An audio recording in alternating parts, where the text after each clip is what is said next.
Assalamualaikum warahmatullahi wabarakatuh. Selamat sore pemirsa TVRI Jambi dimanapun Anda berada. Dan tentunya senang sekali rasanya saya Doni Yusra dapat kembali hadir menyapa Anda dalam program Rumah Demokrasi. Dan sebagaimana kita ketahui bahwa proses coklit sedang berlangsung hari ini, dan tentu validasi terhadap hasil coklit itu sangat penting untuk memastikan terjaminnya kualitas daftar pemilih kita. Dan tentu untuk membahas hal tersebut kami telah mengundang ke studio TVRI Jambi para narasumber yang juga nanti akan berdialog dan berdiskusi bersama kita. Yang pertama kami telah mengundang Komisioner KPU Provinsi Jambi, Bang Fadul Razi. Selamat sore Bang, Assalamualaikum. Selamat sore, Waalaikumsalam. Sehat ya? Dan Alhamdulillah sehat. Baik. Pemirsa, kami juga telah mengundang pimpinan Bawaslu Provinsi Jambi, Bung Indra Tritustian. Sudah bergabung bersama kami Bang Indra. Assalamualaikum. Bang Indra, apakah sudah bergabung?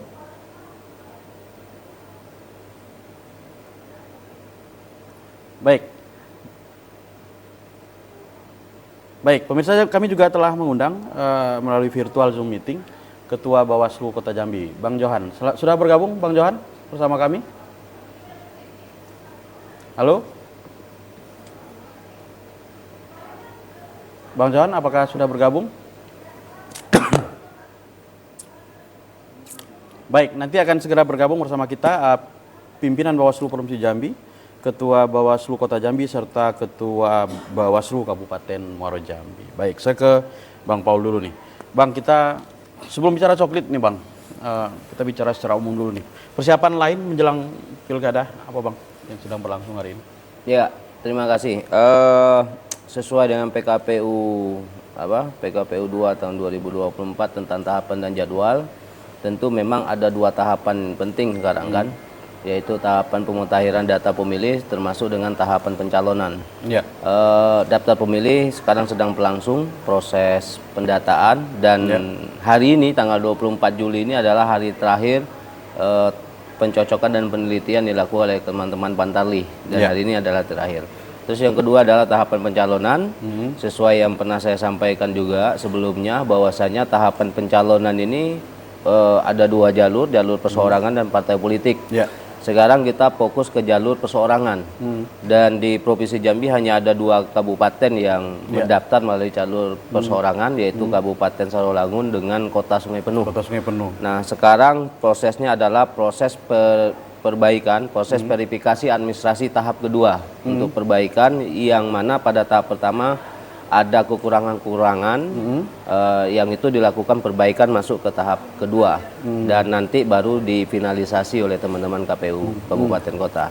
Baik. Nah, itu dua tahapan dari pelaksanaan pilkada kita. Nah, kalau kita kembali yang tadi tentang persorangan ini sedikit menarik, hanya ada dua kabupaten kota yang kemudian ada potensi calon persorangan. Apakah ada potensi sengketa juga di sana, Bang? Iya. Ya, kemungkinan itu bisa saja terjadi ya kan. Tapi yang jelas kami sudah memberikan masukan dan arahan, selalu mengingatkan ke jajaran kami, terutama dua kabupaten kota, Kabupaten Sarolangun dengan Kota Sungai Penuh, dalam proses tahapan pencalonan perseorangan ini tentu harus memperhatikan prosedur dan aturan-aturan yang sudah ditetapkan. Artinya potensi-potensi itu, kemungkinan itu bisa saja terjadi. Jika misalnya nanti finalisasi calon perseorangan yang mengajukan itu tidak memenuhi syarat, tentu kan ada saluran hukumnya. Bisa saja menyampaikan laporan ke Bawaslu setempat, gitu kan. Karena kan kita tidak mungkin untuk menutup saluran tersebut kan, karena itu aturan undang-undang mengatur hal tersebut. Tapi yang jelas bagi kami adalah bagaimana konsistensi kami dalam melaksanakan seluruh tahapan itu sesuai dengan prosedur dan aturan yang berlaku. Baik. Kita kembali ke coklit, Bang. Ini sedikit menarik nih. Per hari ini sejauh mana Bang proses coklit berlangsung? Ya, alhamdulillah ya. Kita sudah tiga hari sebelum masa berakhirnya coklit. Artinya 3 hari sebelum hari ini? Ya, sebelum hari ini. Secara kuantitas teman-teman Pantarlih 9.313 Pantarlih seprovinsi Jambi itu sudah melakukan coklit. Artinya sudah secara kuantitas kita sudah 100%. Nah, tentu ini secara kualitas yang menjadi tugas kami sekarang menindaklanjuti sesuai dengan PKPU 7 2024 serta Juknis 799 Ya. di mana 25 Juli sampai dengan 31 Juli ini adalah proses penyusunan DPHP, daftar Ya. pemilih hasil pemutahiran yang dilakukan oleh teman-teman PPS. Nah, nanti hari ini terakhir kawan-kawan dari Pantali menyampaikan laporan hasil coklit. Terus ada buku kerjanya, menyampaikan buku kerja. Jadi ada 2 laporan, ada e-coklitnya, terus ada yang secara manual. Ya. Nah, e-coklit sudah kita terima seluruhnya, artinya sudah 100% Ya. dilakukan coklit. Nah, sekarang kita laporan secara manual, ada buku kerja yang kita serahkan kemarin ke Pantali dan Ke itu seluruh Pantali? Iya, ada buku kerja yang kita serahkan dan itu nanti Pantali menyerahkan ke PPS. Nah, PPS tanggal 25 sampai 31 Juli ini melakukan penyusunan DPHP. Nanti setelah itu baru nanti PPS melakukan rapat pleno rekapitulasi DPHP tersebut. Ya. Secara berjenjang mulai dari PPS, PPK sampai nanti di KPU Kabupaten, itu yang menetapkan DPS itu adalah KPU Kabupaten. Tanggal 9 sampai tanggal 11 Agustus KPU Kabupaten yang menetapkan daftar pemilih sementara, bukan PPS dan PPK. Ya. Nanti baru rekapitulasi tingkat provinsi di tanggal 15 sampai 17 Agustus. 15 sampai 17 Iya. Agustus. Ya. Tentu kami berharap memang dalam proses penyusunan ini tentu kan harus ada masukan-masukan, saran, masukan dari semua pihak, termasuk jajaran dari Bawaslu, ya kan? Tentu kita kan punya target, punya misi bagaimana daftar pemilih kita yang berkualitas. Yang berkualitas yang dimaksud adalah mutakhir, komprehensif, akurat, akuntabel. 4 poin itu menjadi catatan penting kami. Baik. Makanya sekarang teman-teman PPS itu sudah mulai bekerja, sudah mulai sebelum ini dia sudah mulai bekerja melakukan kualitas data. Istilahnya kalau kami itu ada namanya tabrak data. Jadi tabrak data itu dilakukan, difasilitasi oleh teman-teman KPU Kabupaten, mengundang PPK dan PPS. Baik. Jadi melakukan tabrak data, itu melakukan cross check, mana yang meninggal dunia, mana yang pemilihan TMS umumnya ya, yang meninggal dunia, yang TNI, yang Polri, pindah domisili, termasuk TPS yang tidak diketahui. Nah, tentu ada 99 poin itu yang menjadi catatan 8 ya. Ada 8 kode yang menjadi catatan penting kami untuk melakukan melakukan tracking ya. Tracking mana yang pemilih TMS kita keluarkan, mana yang belum, yang memenuhi syarat kita masukkan. Tentu kan itu harus butuh masukan-masukan dari pihak kan. Artinya KPU sangat terbuka dalam hal kita ini. sangat terbuka. Itulah salah satu prinsip akuntabel tadi. Kita siap mempertanggungjawabkan dan mempertanggungjawabkan kinerja kita, dan kita siap bertanggung jawab atas kinerja kita. Tentu harus ada masukan-masukan dari semua pihak. Baik. Kita sapa dulu Bang Johan, Ketua Bawaslu Kota Jambi. Apakah sudah bergabung Bang Johan? Baik, sudah, Mas. Baik.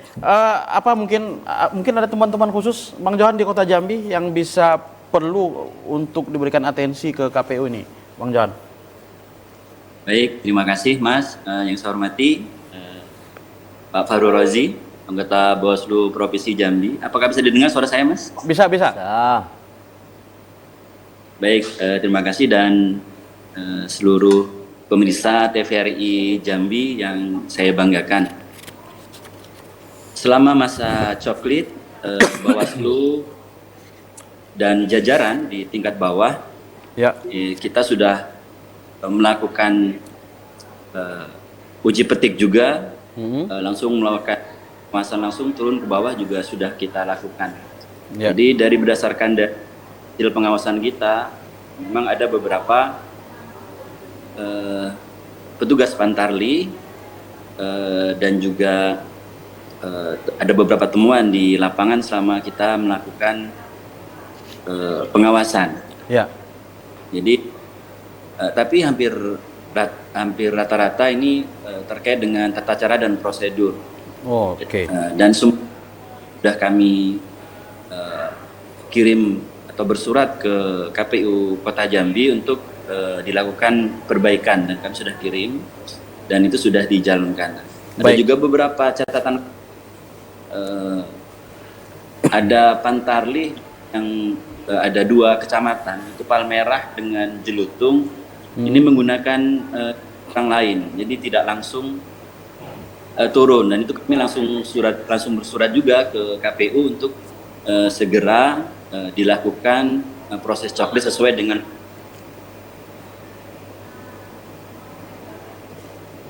Halo Bang Johan.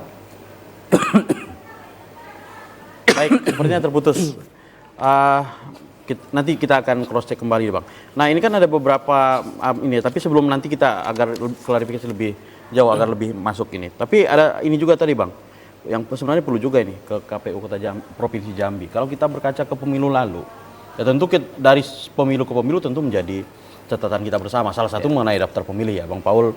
Saya pikir sangat ini sekali dengan hal ini. Nah berkaca dari persoalan pemilu lalu, ini kan turunnya dari DP4. Ya DP4 itu kan basis datanya Dukcapil gitu ya. Nah artinya yang diserahkan ke ini. Kalau potensi seperti yang terjadi di pemilu lalu tentu kita tidak menginginkan. Nah untuk mengantisipasi hal seperti itu ada treatment khusus Pak? Ya, istilahnya kan kita tidak mau masuk jurang yang kedua kali. Ya udah tahu ini ya kan? masalahnya kan. Nah dari pemilu itu kan ada evaluasi dan refleksi yang kita lakukan. Di mana titik kelemahan, titik kurang yang itu supaya tidak terjadi pada pilkada. Nah, misalnya gini, DP4 yang diserahkan oleh pemerintah melalui Kemendagri kepada KPU, dan itu diserahkan tanggal 2 Mei untuk pilkada kemarin kan. Untuk pilkada ini tanggal 2 Mei 2024 langsung diserahkan oleh Pak Mendagri ke KPU RI. Dan data itu turun kepada kita semua. Nah, data itu kita lakukan kita lakukan cross check.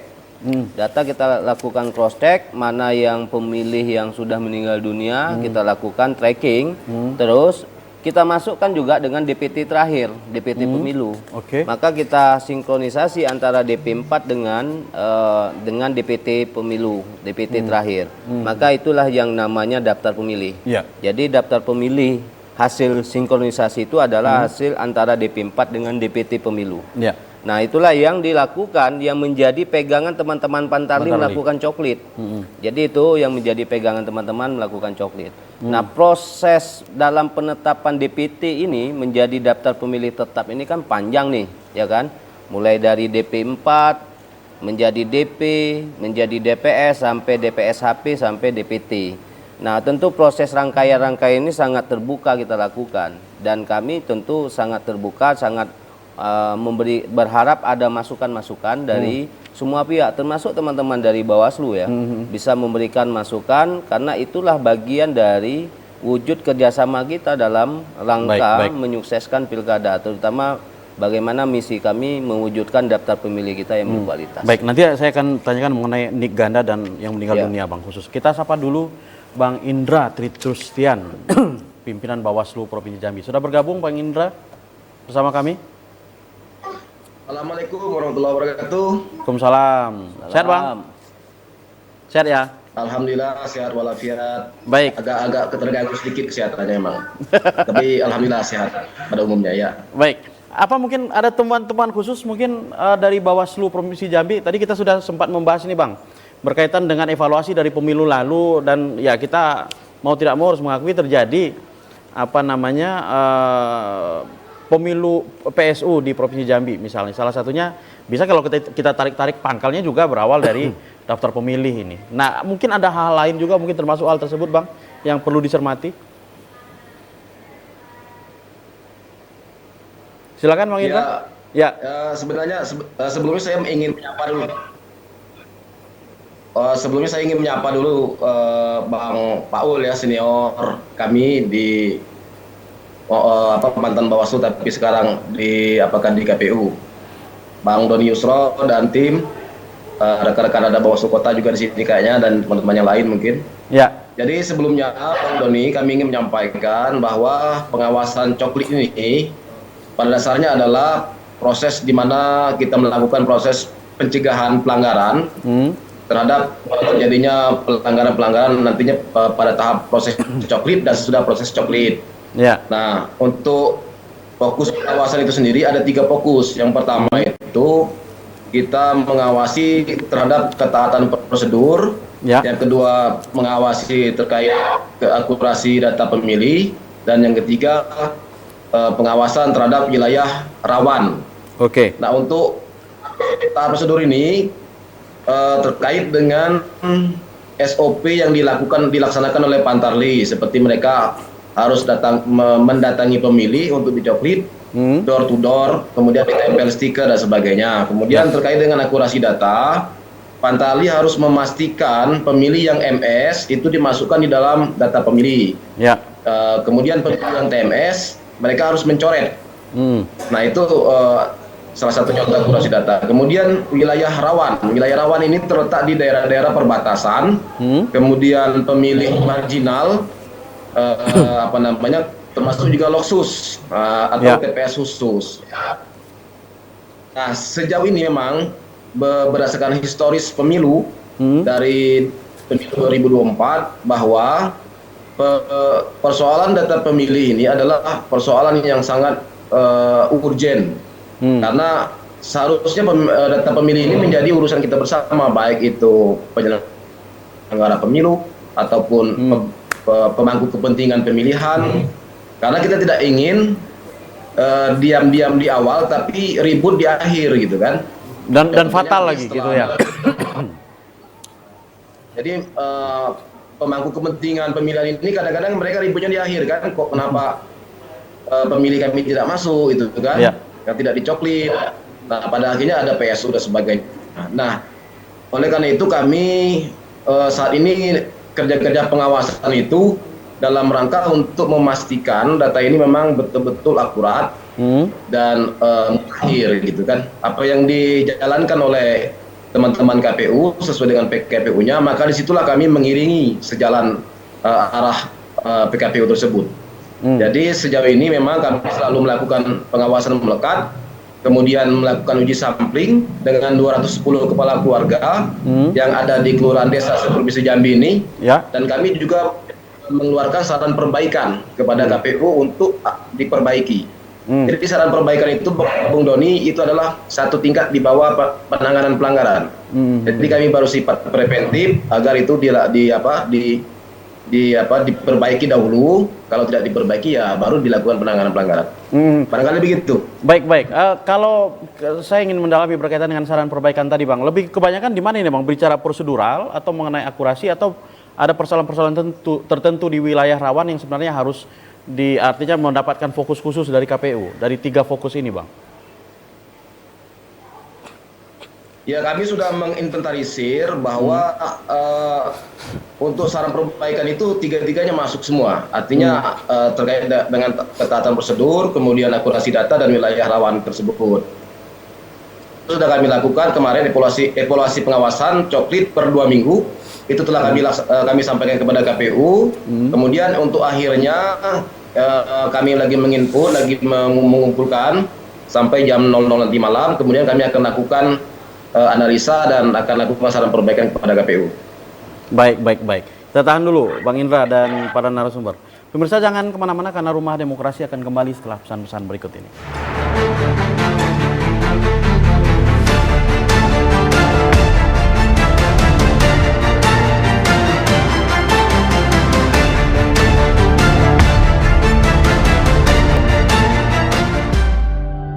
Baik, terima kasih pemirsa masih bersama kami dalam program Rumah Demokrasi dan kita masih membahas mengenai dengan validasi data coklit.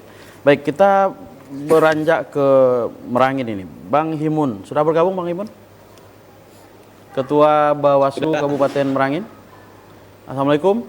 Sudah. Halo Bang. Kami belum dapat menangkap suara Anda dengan baik. Halo.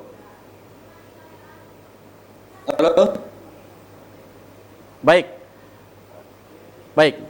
Bang, ada hal-hal khusus mungkin yang bisa dilaporkan dalam proses coklit di Merangin, Bang? Ya, baik. Terlebih dahulu saya menyapa Rozi dari Bawaslu KPU Provinsi Jambi, ada pimpinan RI Jambi di manapun berada.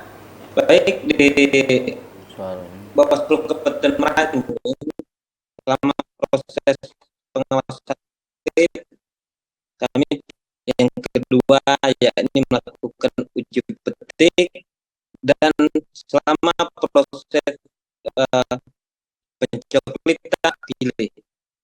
Dari proses tersebut kami menemukan beberapa persoalan di lapangan, gitu. Menemukan hal-hal yang tidak sesuai dengan tata cara dan prosedur yang sudah ditetapkan.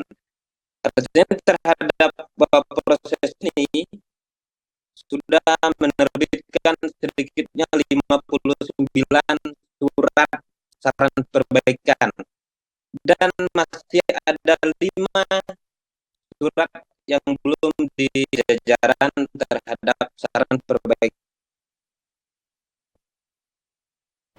Baik, sepertinya ada kendala teknis, Bang Imut. Nanti kita akan mencoba menghubungi Anda kembali. Saya coba ke Bang Paul lagi nih. Bang, mungkin kita lebih teknis nih, Bang. Tadi kita masih dalam konteks yang sedikit umum nih. Tadi sebenarnya sudah tersinggung dikit sih sebenarnya. Kita singgung-singgung dikit. DP4 dan DP4 ini kan persoalan yang paling kita khawatirkan adalah bukan nik ganda, justru seperti yang kita khawatirkan terjadi gitu. Niknya tidak ganda, tapi ternyata orangnya sama. Ya. Potensi itu bagaimana kemudian Bang kita memastikan ya? Ada yang bilang ya kita berhipotesis gini aja, mungkin saja orangnya berbeda karena niknya berbeda. Bagaimana kemudian untuk memastikan hal-hal yang seperti itu? Ya, kita kan juga sudah kerjasama nih dengan Dukcapil Kabupaten Kota termasuk provinsi, ya, di mana kita juga bisa membuka atau mengakses data siak ya. Termasuk kita juga melakukan cek nik ya. Cek nik itu kan tidak hanya nik yang kita cek. Elemen data lain kan juga kita lakukan pengecekan. Jenis kelamin, tempat tanggal lahir, nama orang tua, alamat. Yang kan? Kalau itu tidak mungkin sama. Ya, itu kan. Maka itu yang kita lakukan pengecekan. Nah, belajar dari pengalaman yang sudah terjadi, misalnya waktu di Batanghari, yang akibat satu orang memiliki lebih dari satu nik. Iya, orangnya tapi sama. Orangnya sama, tapi nicknya berbeda. Ternyata kita konsolidasi dengan Dukcapil, ternyata 2 nick itu sudah sudah dimatikan. Salah satunya atau dua-duanya? Kedua-duanya. Jadi ternyata memang juga gini ya.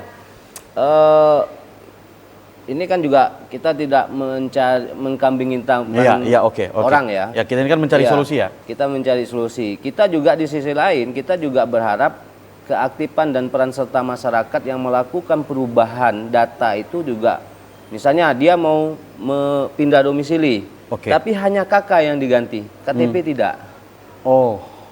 Ya kan? Nah, di situ juga kita temukan dia ganti KK di alamat yang baru, sementara KTP-nya masih KTP yang lama. Termasuk mungkin KK induknya juga tidak dirubah, mungkin seperti kalau itu. Kalau KK-nya diganti ya, tapi KTP-nya tidak diganti. Nah, itu kita temukan misalnya kan, kita temukan itu. Nah, tentu kami dalam proses penyusunan daftar pemilih ini, kita kan berbasis de jure, bukan de facto. Bukan di mana dia tempat tinggalnya tidak, tapi berdasarkan secara hukum di mana dia ininya. Tentu kan ada bukti, secara de jure ini kan ada bukti. Pak Doni tinggal di A. Tapi kan secara bukti jadi tinggal di A kan ada administrasi. Apa itu KTP elektroniknya? Karena KTP elektronik inilah data resmi, data kependudukan resmi yang dikeluarkan oleh pemerintah. Dan itulah yang menjadi dasar kami melakukan proses penyusunan daftar pemilih. Ya kan? Banyak misalnya yang protes misalnya, Pak, kenapa kami puluhan tahun tidak masuk dalam daftar pemilih? Setelah kita cek, dia tidak punya KTP, tidak punya NIK. Ya otomatis memang kita tidak bisa memasukkan pemilih masyarakat tersebut ke dalam pemilih, karena kami konsisten dan komitmen berdasarkan de jure. Termasuk daerah perbatasan tadi yang disampaikan oleh Bawaslu tadi ya, Pak Indra. Daerah perbatasan misalnya Ladang Panjang ini, Kabupaten Muaro Jambi dengan Kabupaten Musi Banyuasin dengan Muba. Secara domisili masyarakat di Ladang Panjang itu wilayahnya wilayah Muba, Provinsi Sumatera Selatan. Secara domisili. Tapi secara de jure secara de jure dia adalah wilayah Provinsi Jambi, punya KTP. Mereka warga Kota Jambi. Warga Muaro Jambi.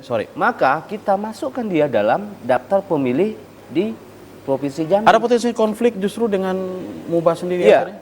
Konflik kita tidak kita daftar tidak pemilih ya maksudnya. Ya, kita tidak masuk ke dalam proses soal wilayah perbatasan, konflik wilayah perbatasan. Tapi kan kita masuk dalam konteks penyusunan daftar pemilih. Maka yang kami tegaskan itu adalah konteks yang kami tegaskan dalam penyusunan ini adalah de jure. Terlepas dia domisili wilayah manapun dia berdomisili, sepanjang dia punya KTP-nya KTP Jambi, maka kita akomodir. Contoh misalnya di daerah Sungai Tebal, Kabupaten Merangin, itu banyak wilayah, banyak orang-orang yang belum memiliki KTP Jambi, tapi berdomisili di tempat tersebut. Berdomisili di wilayah Jambi, dan itu tidak bisa kita akomodir masuk dan karena banyak yang memberikan yang protes, minta kami untuk memasukkan, karena kalau kita masukkan ini kan menyalahi aturan bagi kami. Jadi prinsip profesionalitas kami juga pasti akan dinilai kan, karena kami dianggap tidak profesional, tidak taat dengan aturan gitu. Jadi itulah yang menjadi konsistensi kami dalam proses penyusunan daftar pemilih. DP4 turunan yang diserahkan tentu kan kita lakukan pengecekan. Tadi yang saya sampaikan, kita tracking, ya kan? Sudah kita tracking. Dan itu memang satu persatu dilakukan tracking. Nah ya, kita tracking. Kita pastikan DP4 itu yang kita terima itu datanya bersih. Ya kan, kita koordinasi dengan Dukcapil daerah masing-masing daerah. Kita dudukkan bersama bagaimana kita bisa membersihkan ini. Nah, ketika DPT masuk, baru kita sinkronkan, maka menjadilah DP. Nah, sepanjang nanti DP hasil sinkronisasi yang sudah dilakukan oleh teman-teman Pantali melakukan coklit inilah, tentu kan banyak nih temuan-temuan nih. Ada yang pemilih TMS tadi yang disampaikan oleh Pak Indra yang meninggal dunia. Kalau Bawaslu itu menemukan 6 ribuan yang meninggal dunia. Kalau data kita selama coklit itu 23.000 lebih kurang 23.000 orang. Itu data 6 bulan. DPT kita yang terakhir itu kan 6 bulan. Sejak Februari kemarin. Sejak DPT ditetapkan. DPT pemilu. DPT pemilu ditetapkan sampai sekarang. Kita kan tidak ada lakukan pengecekan yang meninggal dunia. Maka inilah muncul. Kenapa muncul 23.000 itu tadi? Karena sejak 6 bulan tadi. Termasuk DP4 tadi. Mengenai tindak lanjutnya nanti akan kita bahas. Siap. Mengenai meninggal dunia, kita tahan dulu nih, biar sedikit ini. Saya ke Bawaslu Provinsi Jambi. Ini berkebetulan sudah sedikit dibuka ini oleh KPU Provinsi Jambi berkaitan dengan yang meninggal dunia, Bang Indra. Nah, ini kan kalau kita lihat dari artinya teknis KPU sendiri yang meletakkan ini tadi memang ada penekanan dari Bang Paul mengarah kepada de jure. Bagaimana dengan yang meninggal, persepsi Bawaslu sendiri? Misalnya secara de facto memang dia sudah meninggal dunia. Tetapi memang misalnya secara hukum, artinya secara administratif, yang bersangkutan belum memenuhi administrasi sebagai bagian dari yang meninggal dunia. Apa yang kemudian dilakukan dan saran dari Bawaslu sendiri, Bang Indra?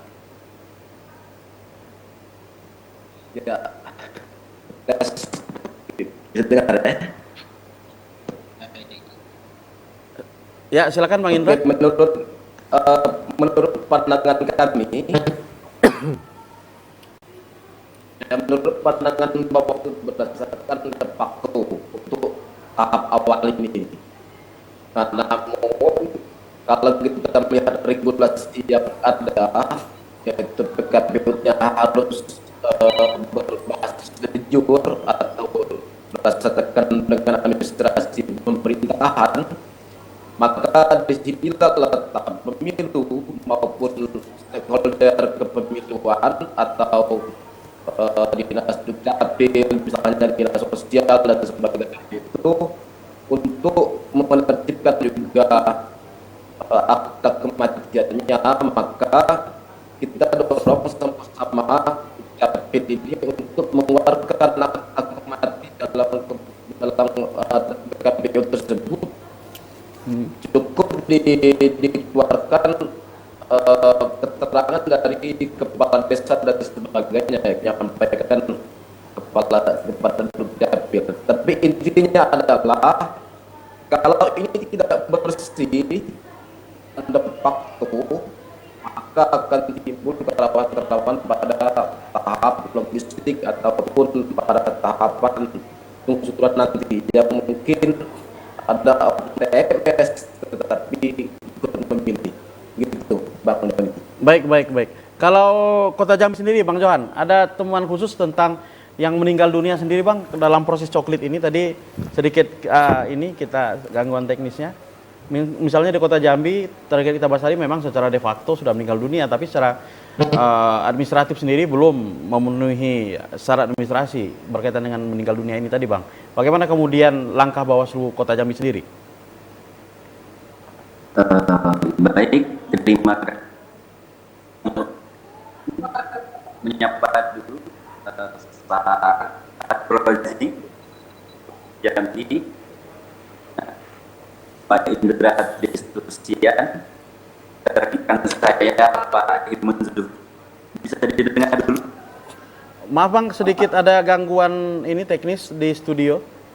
Baik, nanti kita akan coba menghubungi Anda kembali, kawan-kawan dari Bawaslu. Nah, yang tadi Bang, saya sengaja potong sih sebenarnya. Gimana Bang? Nanti kan ini kan dampaknya kemana-mana nih. Kalau bicara tentang meninggal dunia tadi nih. Ya, yang meninggal dunia ini kan kita dari pemilih yang TMS, Pak Doni, ada 9 kode ya, ada 8 kode maksud saya. Yang meninggal dunia TNI, Polri, pindah domisili, sudah tuh di bawah umur, ya kan? Nah, WNA itu. Nah, misalnya meninggal dunia nih, pemilih yang meninggal dunia ini 23.000, kita punya bukti dokumennya. Apa itu? Akte kematian dan atau tadi sedikit dengar disampaikan oleh Bawaslu ada surat keterangan. Dulu. Ini kita sapa penelpon kita, Bang. Halo, Assalamualaikum, selamat sore. Halo. Halo, selamat sore. Ya, selamat sore. Halo. Halo, selamat sore. Dari siapa, di mana? Yudi, Bung Doni. Oh, silakan Pak Yudi. Maaf. Ya, habis waktu saya ini sebenarnya ngobrol di sana. Baik, silakan Pak Yudi. Ya, tolong saya dikasih waktu ini. Jadi ada interaktif kita. Baik. Ya, ini saya tinggal berapa menit lagi tidak bisa ngomong saya. Baik, silakan. Jadi baik, sebenarnya apa yang kita bicarakan ini sudah prosedur dari zaman Nabi Wow. Ya. Ya, itu sudah ada aturannya. Sudah ada aturannya. Menjadi problem solving itu masalah orang mati. Itu dari dulu. KTP ganda, lantas pindah alamat. Hanya itu saja. Karena sistem kita tidak kuat. Ya. Itu. Makanya problem solvingnya selama mencoklit itu sebenarnya bisa dibedah. Di setiap kabupaten kota apa sebenarnya yang menonjol persentasenya. Ya. Apa yang sudah dilakukan decision making. Itu baru kerja yang cermat. Ini tidak ada bicara masalah apa problem solving ada banyak. Apa KPD ganda atau meninggal atau apa-apa. Jadi ngomong doang. Kalau tidak salah, tolong saya dikoreksi. Contoh di PT Pilpres Pileg kemarin di Kota Jambi aja 452.235 DPT. Ya. Nah, ini kan sudah dicoklit hampir habis waktunya. Nah, saya mendapat informasi bahwa akan meningkat menjadi 460.000 kalau tidak salah. Nah, ini dihuni oleh 55% milenial. Baby bombernya tinggal 45% kalau tidak salah, saya dikoreksi. Nah, upaya KPU Bawaslu ini untuk memberikan edukasi supaya tidak adanya partisipasi yang tinggal, yang tidak mengerti, apa upayanya? Ya. Itu yang paling penting, 55% sudah pemilih di kota ini. Problem solving itu yang harus disosialisasikan. Baik. Bukan persoalan aturan, caranya, dan sebagainya. Tidak ditarik ke situ. Itu bukan cerdas kerjanya. Problem. Baik, sepertinya terputus. Silakan Bang dilanjutkan sekaligus menjawab ini. Sebenarnya arahnya sama ini. Iya. Kemudian bagaimana solusinya? Kalau misalnya KPU mengatakan ya ini secara aturan begini, tapi kan ada persoalan secara faktual yang memang ini masalah ini gitu. Iya, jadi kan kita dalam proses mencoret pemilih TMS itu kan harus ada bukti dokumen pendukung yang menjadi pegangan kita. Betul. Ya kan? Ya. Dan itu aturan. Karena kita tidak bisa keluar dari aturan. Karena memang ketika bekerja di luar aturan, salah satu indikasi yang terjadi dianggap kita tidak profesional. Itu kan? Oke. Iya kan? Iya, dan tentu publik memahami itu, tapi ini kan ada persoalan faktual begitu. Jadi gini, misalnya pemilih yang meninggal dunia, dari sekitar 23.000 itu, kita punya bukti dokumen pendukungnya. Yang 23.000 yang Anda maksudkan ini? Yang sekarang dari hasil berdasarkan coklit yang dilakukan oleh Pantarli, muncul angka 23.000 ada tadi. 23.000 orang yang meninggal dunia. Dan itu ada dokumen. Dan itu ada dokumen pendukung kita. Apa itu akte kematian atau surat keterangan dari kepala desa, RT, atau dari ahli waris. Itu inisiatif dari... Tidak, itu aturan.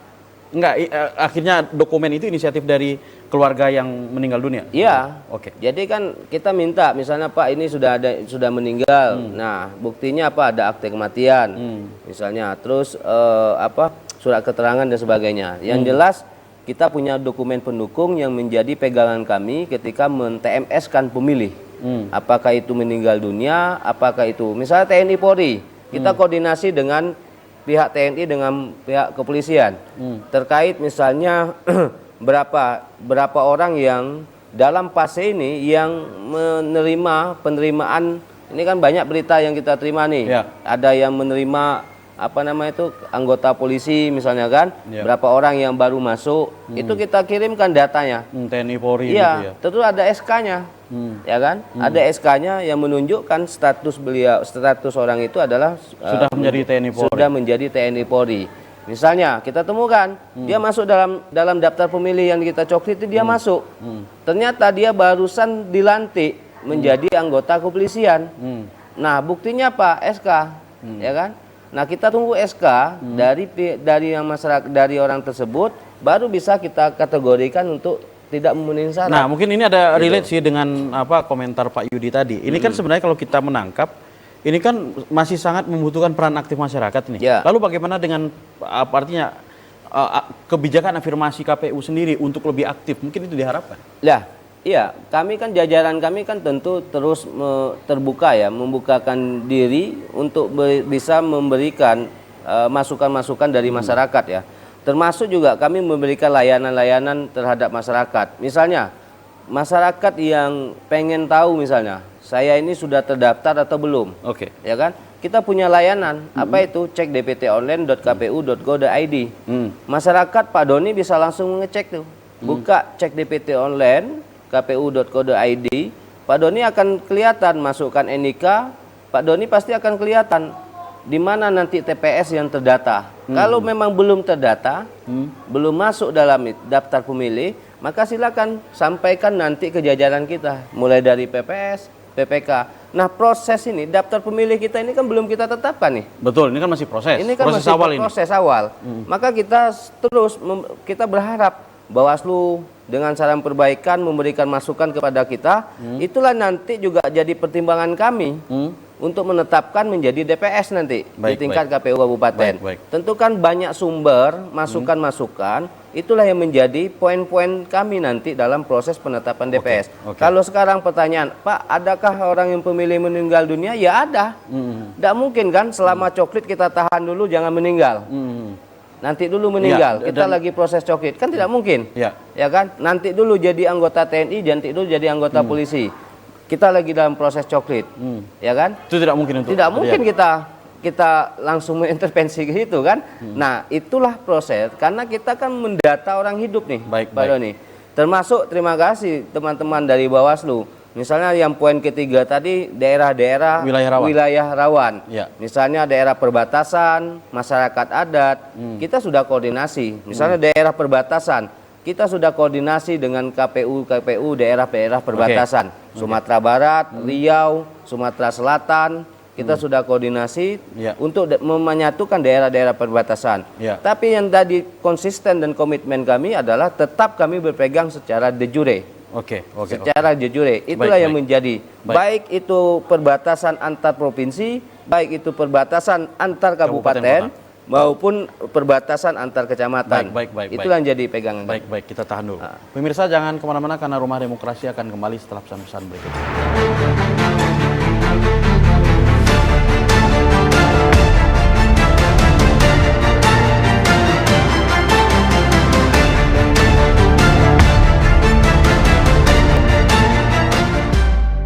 Terima kasih pemirsa, masih bersama kami dalam program Rumah Demokrasi. Pada prinsipnya masih banyak sebenarnya masih kita perlu bahas dalam sesi ini berkaitan khususnya mengenai pencoklitan daftar pemilih, dan ini sangat penting sekali dan sangat urgent untuk menentukan kualitas pemilu kita ke depan. Namun kita telah sampai di penghujung acara kita hari ini. Bang Indra masih bergabung bersama kami, Bang Indra. Silakan, mungkin apa pesan-pesan singkatnya, Bang? Singkat saja. Ya, pada akhirnya, pada ujung acara ini, saya mungkin menyampaikan terus bersifat progresif dari semua penyelenggara pemilu, baik itu KPU maupun Bawaslu, terkait dengan persoalan de jure dan de facto. Semua stakeholder yang berhubungan dengan data pilih ini, karena ini sangat penting dan sangat rentan. Kalau tidak maka akan berpotensi berpolemik dalam tahapan penyusunan dan penghitungan. Kemudian juga ada Mahkamah Konstitusi mungkin akan timbul kembali begitu. Baik. Terima kasih teman-teman Bawaslu. Sepertinya masih ada terjadi kendala jaringan di teman-teman Bawaslu. Mungkin untuk menutup ini, Bang Paul. Kita kan proses daftar pemilih, pemutahiran dan penyusunan data pemilih ini kan masih panjang, masih berlaku prosesnya. Nanti terakhir itu 23 September 2024 baru dalam proses penetapan DPT, daftar pemilih tetap. Tentu kami sangat terbuka sangat terbuka masukan-masukan dari semua pihak, termasuk dari teman-teman dari Bawaslu.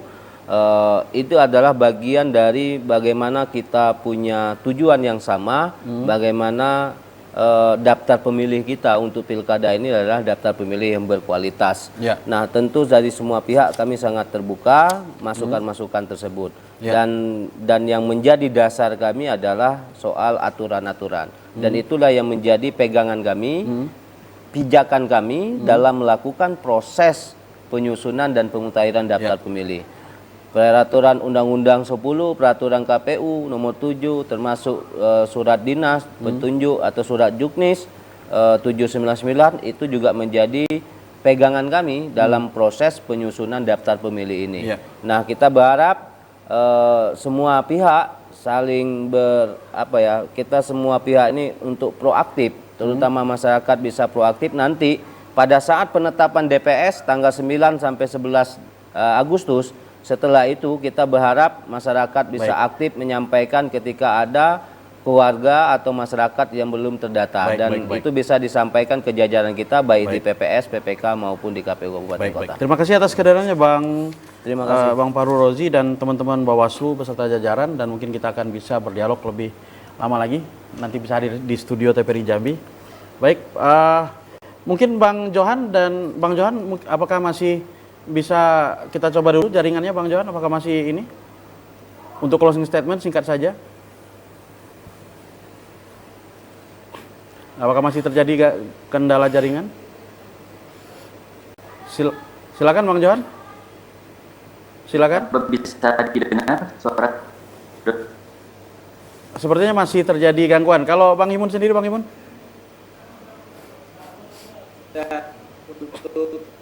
Saya dari Manangin. Baik. Mudah-mudahan kita bisa ketemu langsung di studio TVRI Jambi ya, rekan-rekan Bawaslu. Pemirsa, demikian tadi dialog singkat kita berkaitan dengan coklit dan verifikasi faktual daftar pemilih, dan tentunya kita berharap ini akan menghasilkan daftar pemilih yang berkualitas untuk mewujudkan pilkada yang juga berkualitas. Saya Doni Yusra undur diri, dan tentunya kita jumpa lagi minggu depan. Assalamualaikum warahmatullahi wabarakatuh. Waalaikumsalam.